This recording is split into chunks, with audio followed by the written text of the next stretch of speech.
नमस्कार जनटी में स्वागत आपका। मैं हूं योगेंद्र। आप देख रहे हैं खास खबर। खास खबर में हम बात करेंगे प्रधानमंत्री नरेंद्र मोदी के कर्नाटक दौरे की।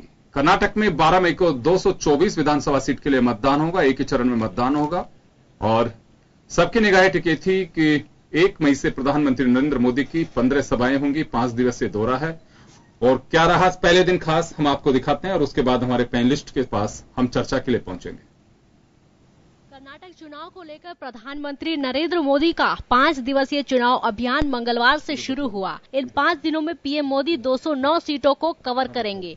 इस चुनाव अभियान की शुरुआत चामराजनगर से की गई। चुनाव अभियान के पहले ही दिन पीएम मोदी ने अपनी रैली में कांग्रेस को कटघरे में खड़ा किया और राहुल गांधी पर जमकर निशाना साधा। उन्होंने राहुल गांधी के 15 मिनट वाले बयान पर कहा कि राहुल गांधी बिना कागज के 15 मिनट बोलकर दिखाएं। वहीं पीएम मोदी ने राहुल गांधी पर कटाक्ष करते हुए कहा कि वो केवल नामदार हैं, उनसे काम की अपेक्षा नहीं कर सकते। वे तो नामदार है, कामदार की परवाह वो कभी कर ही नहीं सकते और इसलिए उनसे अपेक्षा करना बेकार है।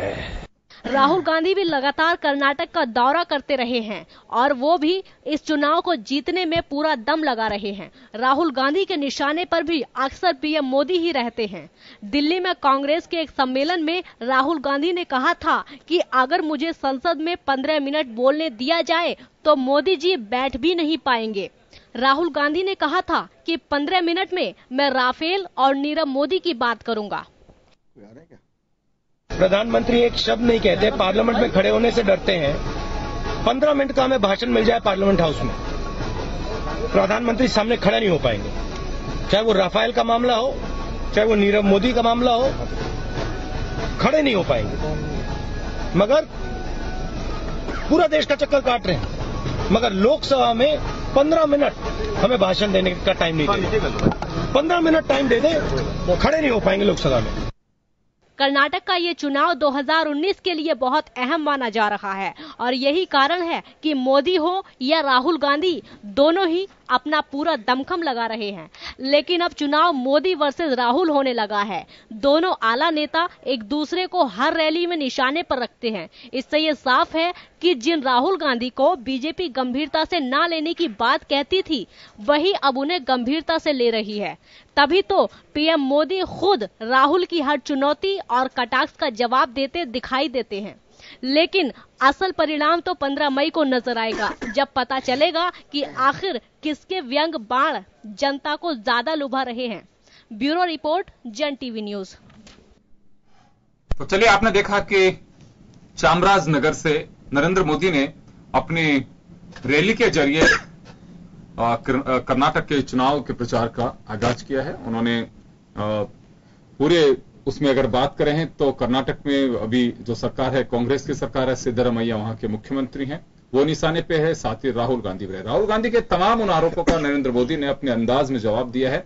चाहे वो संसद में 15 मिनट बोलने की बात तो हो या चाहे इलेक्ट्रिफिकेशन की बात 18,000 गांव में जो दावा मन की बात में किया नरेंद्र मोदी ने वो हो, या फिर चाइना से के दौरे पर हो। पिछले दिनों जमकर निशाना साधा था राहुल गांधी ने भी। और हम आपको बता दें कि राहुल पहले चुनाव दौरे में जा चुके हैं और एक बार फिर जाएंगे। इसी दरमियान नरेंद्र मोदी विदेश यात्रा पे थे। अब लौट करके उन्होंने वहां पे चुनावी कमान संभाली है और जनधन सहित तमाम अपनी योजनाओं को भी उन्होंने गिनाया। उन्होंने कहा कि कांग्रेस ने बिजनेस का इज डूइंग मर्डर कर दिया, तो ऐसी सरकार का कोई चित्त नहीं है, ऐसी पार्टी को आप बाहर करिए। उन्होंने जनता से आह्वान किया। चलिए, हमारे साथ कांग्रेस के वरिष्ठ नेता और राजस्थान विधानसभा के पूर्व उपाध्यक्ष रामनाथ मीना साहब हमारे साथ में है। भाजपा नेता और राजस्थान विधानसभा के सदस्य शंकर सिंह जी राजपुरोहित हमारे साथ में है। आपका स्वागत है। पुरोहित साहब, आपसे जानना चाहूंगा कि पहले तक बीजेपी ये कहा करते थे कि राहुल गांधी के आरोपों का क्या जवाब दिया जाए।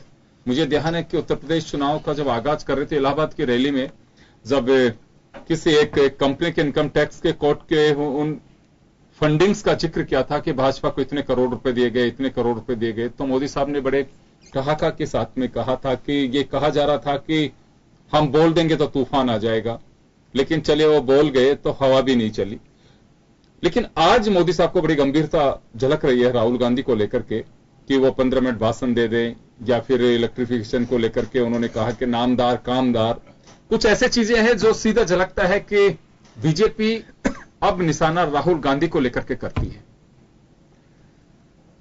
हम तो पहले तो राहुल जी और कांग्रेस का धन्यवाद करता हूं कि जितनी ज्यादा राहुल जी की सभाएं कराएंगे उतने ही हम ज्यादा जीत के आ रही हैं। पंजाब में राहुल जी को भाषण देने के लिए नहीं भेजा तो पंजाब में हम पीछे रह गए, और जहां राहुल जी को इन्होंने भेजा है वहां बीजेपी पूर्ण बहुमत से जीती है, अच्छे सीटों से जीती है, अच्छे लोगों का अभिवादन मिला है। इसका कारण है कि राहुल जी में नेतृत्व करना, उस पर एक प्रश्न चिन्ह लगा है, और प्रश्न चिन्ह ये परिवारवाद वंशवाद वाला विषय तो है ही है। जनता समझती है इस बात को कि खाली एक परिवार और एक वंश का व्यक्ति है इसीलिए देश का नेतृत्व करेगा, मतलब कहीं भी 10-20 का फर्क भी नहीं है, बहुत ज्यादा फर्क है इसमें। इसलिए जितनी ज्यादा राहुल जी सभा करेंगे उतना हमको फायदा होना है, इसमें कोई दो राय नहीं। इतना गंभीर होने वाला विषय इसमें नहीं है। चलिए, रामनारायण जी हमारे साथ में। मीना साहब, आपसे जानना चाहूंगा कि राहुल गांधी के एक आरोप का जवाब नरेंद्र मोदी ने दिया अपने अंदाज में। उन्होंने कहा है कि जो इज डूइंग बिजनेस है उसका इज डूइंग मर्डर किया जा रहा है, और उन्होंने ये भी कहा है कि कर्नाटक में सरकार ने सारी जो मान्यता है उनको गर्त में डुबो दिया है, और ये भी कहा है कि करीब 2 दर्जन से ज्यादा भाजपा कार्यकर्ताओं को मौत के घाट उतार दिया गया पिछले 5 साल में। ये मैं नहीं जानता मोदी जी किस टाइम से बोलते हैं। जहां तक परिवार के पर्चे की बात है, केंद्रीय मंत्रिमंडल में ऐसे भी लोग हैं जो वेल क्वालिफाइड नहीं है, फिर भी उनको अच्छे डिपार्टमेंट्स दिए हुए हैं। तो एक पुरानी मित्रता है, हर साथता है। हरियाणा में पहली दफा एमएलए बना ले तो उसको इसलिए बना दिया गया कि वहां फाइल निकालने में सुविधा होगी राष्ट्रीय अध्यक्ष को। और जवाब क्या है? एक ईमानदारी बेईमानी का सवाल है, कैसे देश को चलाया जाए। राफेल सौदा ही काफी है बीजेपी के चेहरे को बेनकाब करने के लिए, मोदी जी की ईमानदारी के चेहरे को काली पोतने के लिए। अब क्या हो रहा है देश में? डोकला में चीन ने पक्के स्ट्रक्चर बना दिए गए, मैं ऑथेंटिक कह रहा हूं, जाके दिखवा ले, हम जाने को तैयार है। कब्जा कर रहा है, और चीन के शी जिनपिंग ने मोदी जी को घंटा बजाने के लिए लगा दिया कि हमारे तो घंटा बजाया जाता है। इससे ज्यादा मजाक देश की दुनिया में क्या होगी? इसलिए क्या जवाब देंगे? करप्शन का मामला राजस्थान ले लीजिए, मुझे कहने की जरूरत नहीं है कहां क्या नहीं हो रहा, किस जगह नहीं हो रहा। आप अन्नपूर्णा रसोई नहीं चला रहे हो, उसमें कंकर दे रहे हो, आपकी व्यवस्थाएं खत्म है। तो और 15 मिनट के लिए मोदी जी कहते हैं कि वो क्या कहेंगे, मैं कहता हूं मुझसे बात कर ले मोदी जी, मैं उनसे पुराना कार्यकर्ता हूं, उनसे पुराना आदमी हूं, उनसे पहले एमएलए बना हूं।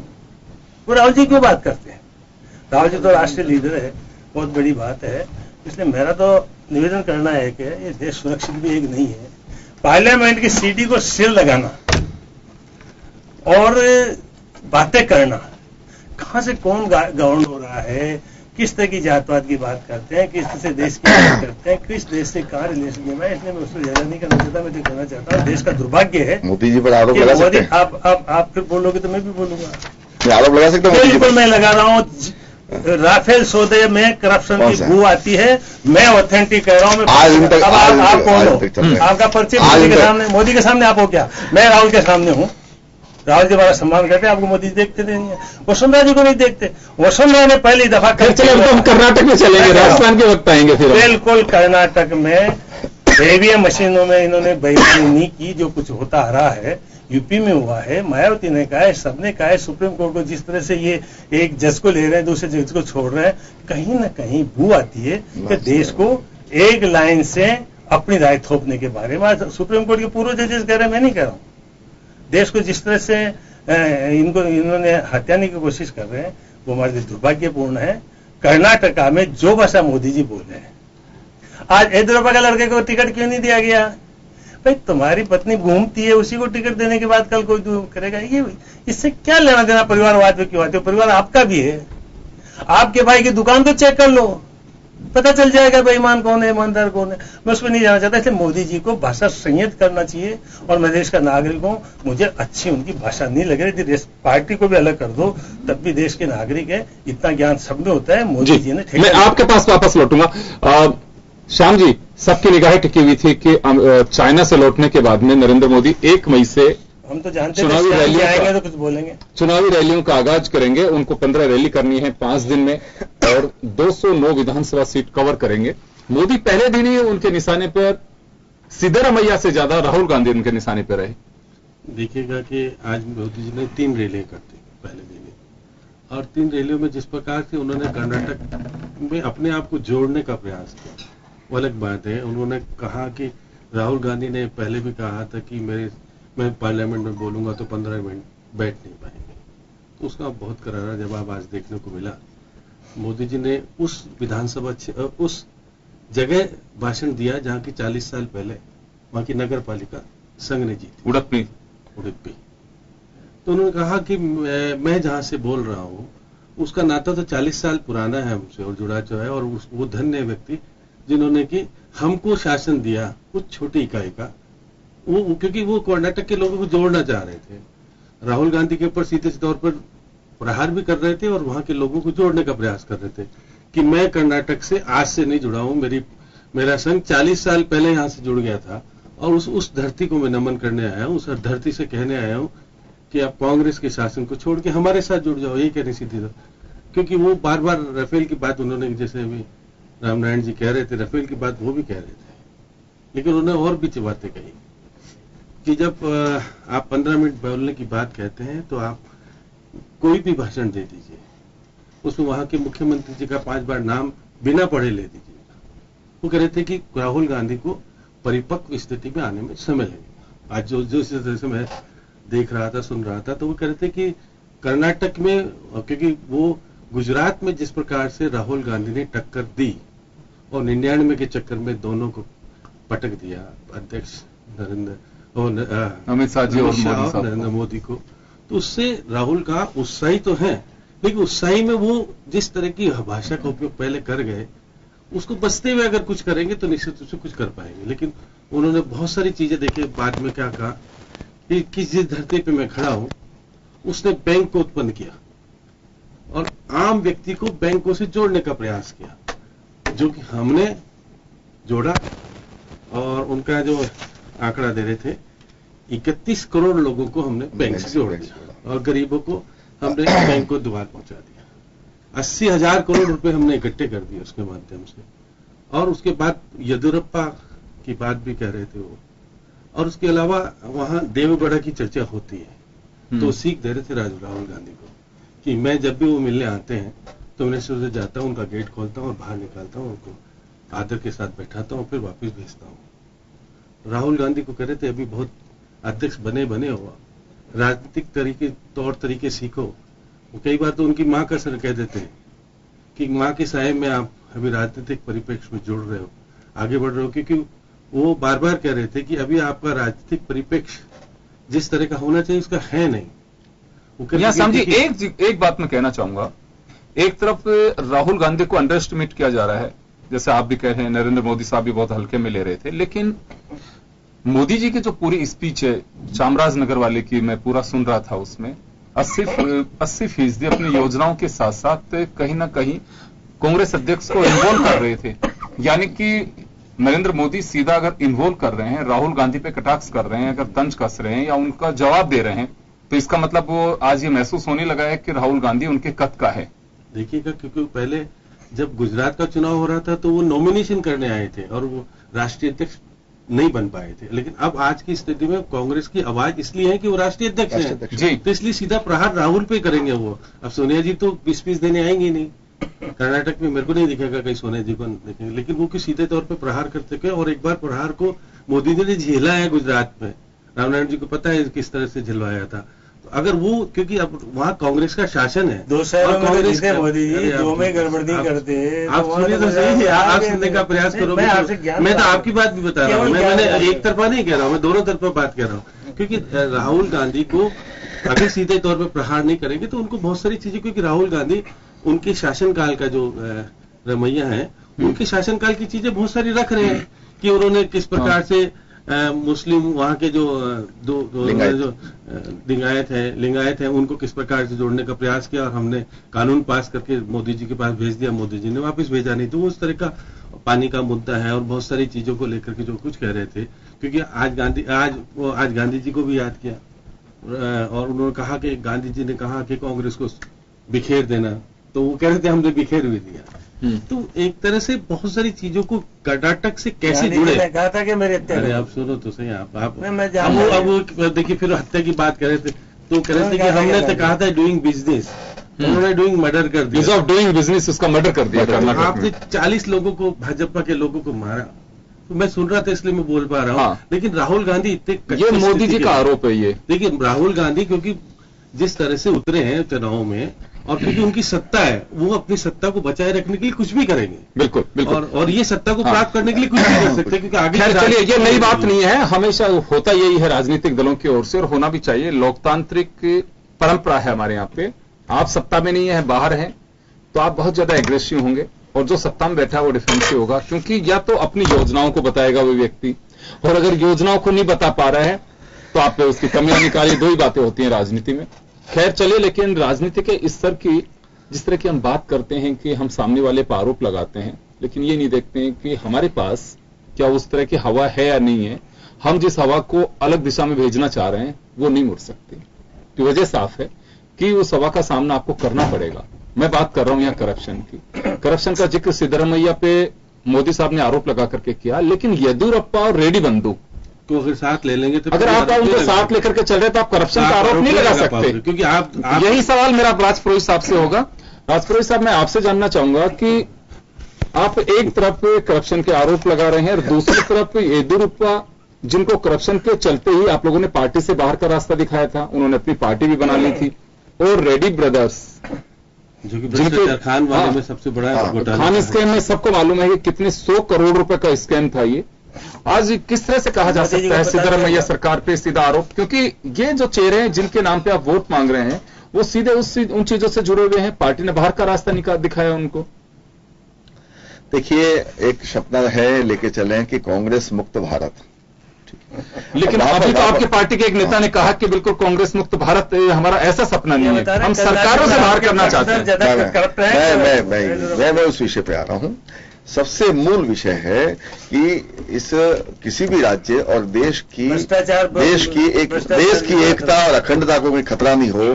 कांग्रेस ने ऐसे कर्नाटक में खेल किए हैं, चाहे लिंगायत वाला विषय हो, समाज को तोड़ने का काम किया है, चाहे हिंदू मुस्लिम वाला विषय हो। तो आप ही के वोटर है, वोटर हमारे हैं, लेकिन इन्होंने अलग करने का कोशिश की, लेकिन वो अलग हमसे नहीं हो पा रहे। ये उसमें सक्सेस नहीं हुए हैं। लिंगायत निश्चित रूप से हमारे साथ है। मैं इसलिए कह रहा हूं कर्नाटक की अस्मिता नहीं टूटे,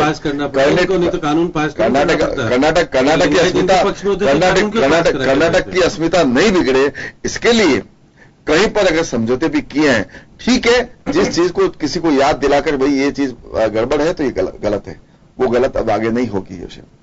लेकिन अल्टीमेटली कांग्रेस मुक्त कर्नाटक करना ये भी एक हमारा लक्ष्य है, और इसके करने के लिए राहुल जी और नरेंद्र भाई, मतलब प्रधानमंत्री जी का, ठीक है, आपने जैसा कहा श्याम जी ने कि वो आज कांग्रेस के अध्यक्ष हैं।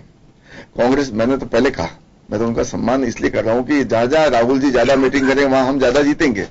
पंजाब में राहुल जी को जो मैंने पहले कहा तो पंजाब में हारे, मैं हारे, इसलिए कह रहा हूं जहां राहुल जी को घुमाओगे उतना हमें तो फायदा है, हम तो आपको धन्यवाद करते हैं।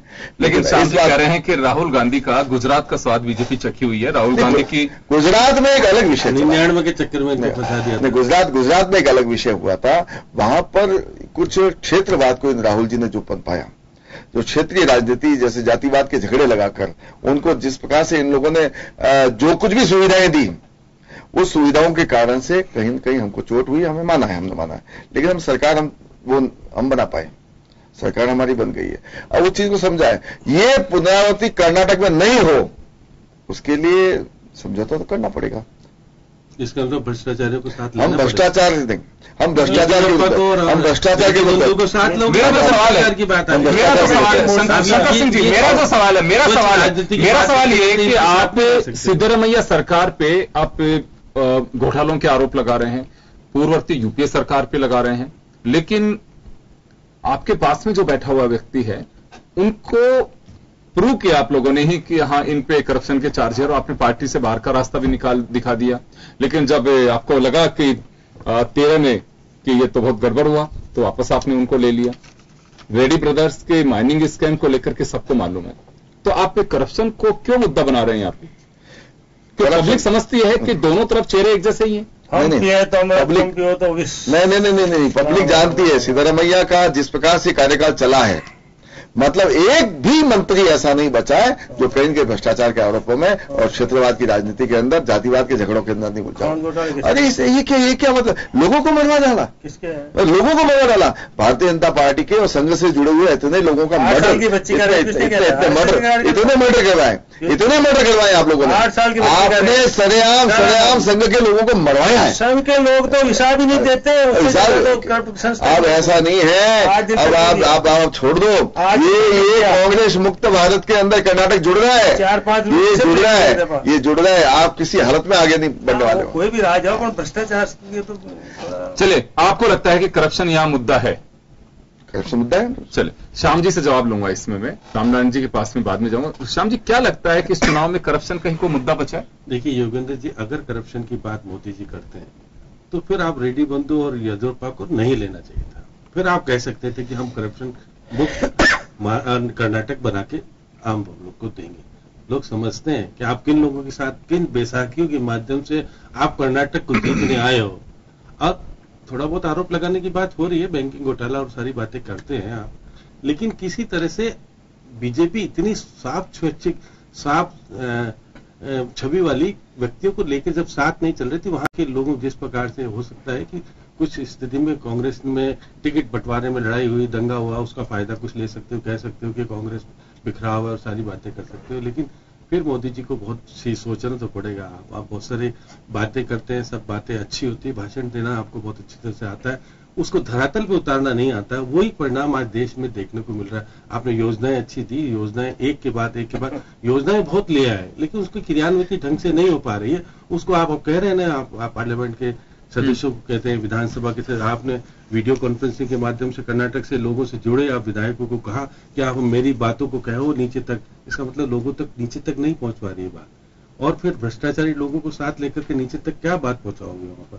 तो ये सारी बातें लेकर के अब लिंगायत वाला मामला किस प्रकार, अब देखिए जल विवाद है ना, आपने कहा कि गोवा के मुख्यमंत्री को, किसने कहा कि आप वहां के मुख्यमंत्री से बात नहीं कर रहे हैं, आप वहां के अलग तरह से अनंत कुमार को कहकर के किस तरह की बातें करते हैं कि मुख्यमंत्री से नहीं करेंगे, आप समझौता किसी बीजेपी के अध्यक्ष से करवाएंगे। तो ये सारी चीजें ठीक नहीं है। आम जनता समझती है कि जिसकी भी सरकार हो, सरकार जनता चुनती है, उसको आपको प्रायोरिटी देनी पड़ती है। जब आप शासन में थे तो आपने कर्नाटक को अतिरिक्त रूप से कुछ नहीं दिया, तो आप कैसे कहेंगे कि अब हम देंगे?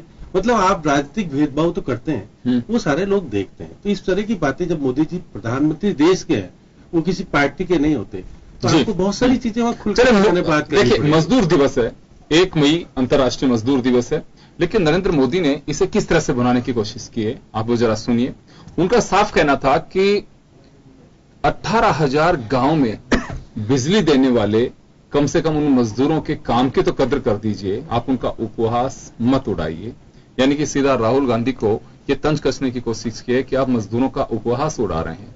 ये बात उन्होंने कही अपने स्पीच में, कामराज में भी ये बात बोली है कि मजदूर दिवस है। लेकिन दूसरी तरफ एक सवाल यहां ये उठ रहा है कि मोदी साहब लगातार ये बात तो कह रहे हैं मन की बात से ही कि हमने इलेक्ट्रीफाइड कर दिया मणिपुर के चिमलांग जो गांव था, उसमें भी बिजली पहुंचा करके हिंदुस्तान को पूरी तरह से बिजली से जोड़ दिया है। लेकिन उस पर लगातार लोगों के कमेंट्स भी आ रहे हैं, शिकायतें भी आ रही हैं, कहा भी जा रहा है कि नहीं बिल्कुल ये फेक न्यूज है, अभी तक पूरी तरह से इलेक्ट्रीफाइड नहीं हो पाया। कई ढानियों को लोग बताया, राजस्थान में भी बताया कि हमारे यहाँ पे इतनी ढानियां अभी तक भी बिजली का इंतजार कर रही हैं। तो श्याम जी, यहाँ पे बिजली आई नहीं, दूसरा सवाल है, लेकिन कर्नाटक के लोगों पर ये बात का असर करेगा कि मजदूर दिवस पे जो लोग मेहनत करने वाले जो लोग हैं उनके राहुल गांधी कदर नहीं कर रहे हैं। देखिए, उन्होंने जो स्पीच में जो कहा बात सुनिए, उन्होंने कहा राहुल गांधी नामदार और कामदार वाली बात। वो कह रहे हैं कि वो नामदार हैं, हम कामदार हैं, हम नहीं उनके सामने टिक सकते क्योंकि हम सूटेड बूटेड भी होकर के उनको नहीं लगता कि हम वो व्यक्ति पैरेलल में आके खड़े हो गए। हमको वही मान के चलते हैं कि हमको हमारे ऊपर अत्याचार करने वाले वो लोग, वो कहते हैं राहुल गांधी। वो बिल्कुल उन्होंने बुलाने की कोशिश की कि मैं एक बहुत ही नीचे तबके का आदमी लेकर प्रधानमंत्री तक पहुंचा हूं और राहुल गांधी इस बात को नहीं पचा पा रहे हैं। लेकिन कर्नाटक के लोगों पर कितना असर होगा इसका? देखिए कर्नाटक के, क्योंकि 12 तारीख को जब मतदान होगा और 15 को रिजल्ट आएगा जब भी मालूम पड़ेगा। लेकिन ये बात सही है कि वहां के लोग को आपने क्या किया केंद्र में रह करके, आपने जो 4 साल का शासन किया उसके बाद कर्नाटक को क्या दिया, वो हिसाब किताब आज आपको आम सभा में देना चाहिए, तो वो नहीं दिया। वो कह रहे थे आने वाले समय में हम कर्नाटक को बदल डालेंगे, बहुत सारी चीजें कर डालेंगे। लेकिन यहाँ एक सवाल होगा, नरेंद्र मोदी जब हिंदी भाषी राज्यों में कहीं पे भी जाते थे अपनी बात को कहने का तरीका थोड़ा सा अलग होता है, और वो क्योंकि सीधी अपनी उस लैंग्वेज में वो बात करते हैं तो आम आदमी के आराम से समझ में आती है। वहां कन्नड़ मूल भाषा है और मोदी कहीं थोड़ा सा चूक रहे हैं क्योंकि यहां प्रचार करने में थोड़ा जोर आएगा। गुजरात की तरह नहीं है कि आप अपनी मदर टंग की तरह यूज कर सकते हैं। आप उत्तर जो भारतीय जो राज्य हैं उनकी भाषा हिंदी भाषा है, आप वहां आराम से खुल करके बोल सकते हैं। लेकिन यहां थोड़ा सा डिफरेंट है। तो दूसरी बात एक और मैं कहना चाहूंगा कि उत्तर भारत से दक्षिण में कर्नाटक, केरल, तमिलनाडु, ये लोग बहुत सारी चीजों को सतोल के भी देखते हैं कि अपना नफा नुकसान, पूरे स्टेट की क्या पोजीशन है। जैसे आपने जिक्र भी किया कि मोदी साहब से पहले वो ये भी देखेंगे कि मोदी साहब ने 4 साल के कार्यकाल में, लगभग इसी महीने 4 साल कंप्लीट होने वाले हैं उनके, इसमें किया क्या है, ये तमाम चीजें यहाँ पे स्टैंड करेंगे। बिल्कुल करेंगी, क्योंकि आप देखिएगा कर्नाटक, आपने सही कहा कि हिंदी भाषी और गुजराती वो दोनों में एक्सपर्ट थे, इसलिए गुजरात में बड़े तरीके से कहे गए। यहाँ क्योंकि भाषा का नीचे के स्तर पे लोग जो कि हिंदी समझते नहीं, बहुत सारे लोग नहीं समझते, ये राहुल गांधी के साथ भी, दोनों के साथ है। तो ऐसी स्थिति में दोनों एक तरह के लीडर, ऊपर वाले तो है, नीचे के लोगों तक कैसे पहुंचेंगे? अब वो उनके कार्यकर्ता उनके भाषण को, उनकी बातों को किस तरह से पहुंचाएंगे, ये समस्या एक चुनौती रहेगी बीजेपी के सामने। दोनों तरफ रहेगी। हाँ बिल्कुल बिल्कुल। चलिए श्याम जी, मैं एक छोटे से ब्रेक के लिए रुकूंगा यहाँ, ब्रेक के बाद वापस लौटेंगे और ब्रेक के बाद हम बात करेंगे रामनारायण मीना जी से कि जिस तरह से नरेंद्र मोदी ने कहा है कि 2 दर्जन से ज्यादा कार्यकर्ताओं को मार दिया गया है यहाँ पे, ऐसी हिंसक सरकार को आप बाहर का रास्ता दिखाइए। एक छोटे से ब्रेक के बाद